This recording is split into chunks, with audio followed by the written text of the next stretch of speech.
Person has died from coronavirus in Washington state, bringing the total number of deaths in the U.S.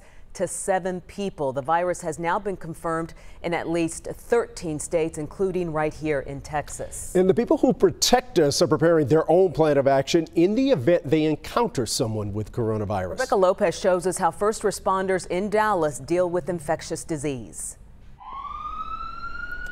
They are on the front lines. Firefighters are usually the first to come in contact with a sick patient.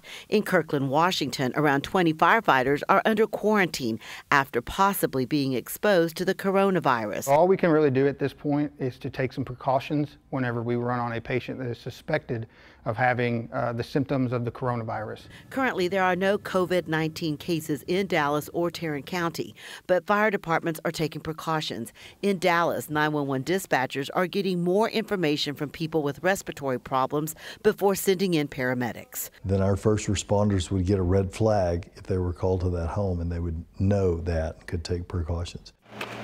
Dallas Fire Rescue is probably one of the better equipped departments to deal with infectious diseases because of what happened with Ebola in 2014 when a man and 2 nurses were infected.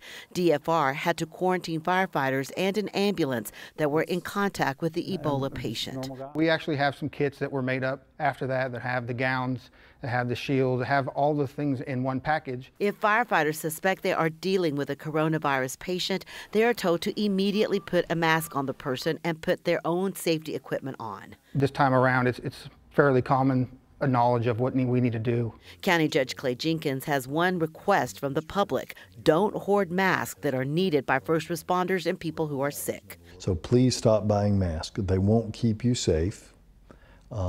The masks on the public are mostly to be used by sick people to keep from getting others sick. Jenkins says it's only a matter of time before someone in Dallas County tests positive. So he says the best thing to do is to be prepared, but to stay calm and not panic. In Dallas, I'm Rebecca Lopez. Now, we know there's a lot of information about coronavirus, but as it continues to spread around the world, we want to remind you the virus doesn't pose a serious threat to most people. Poses the greatest risk to older people and those with a chronic illness or weak immune system. Coronavirus is sparing children, at least for now. The kids who do get it tend to have mild symptoms or none at all. The most recent data we have from China suggests that 80% of all patients had a mild infection. And if you want to learn more about coronavirus, just head to our website, WFAA.com. In the newest episode of Politics, the Jasons are talking about coronavirus. Wheeler and Whiteley are also talking to the man who would be in charge of coordinating Dallas County's response in the event of an outbreak right here. We invite you to take out your phone and scan the code on your screen. It'll take you right to the Politics podcast. The new episode is out now, so you can listen on your way to work. And don't forget to subscribe and rate us in the App Store.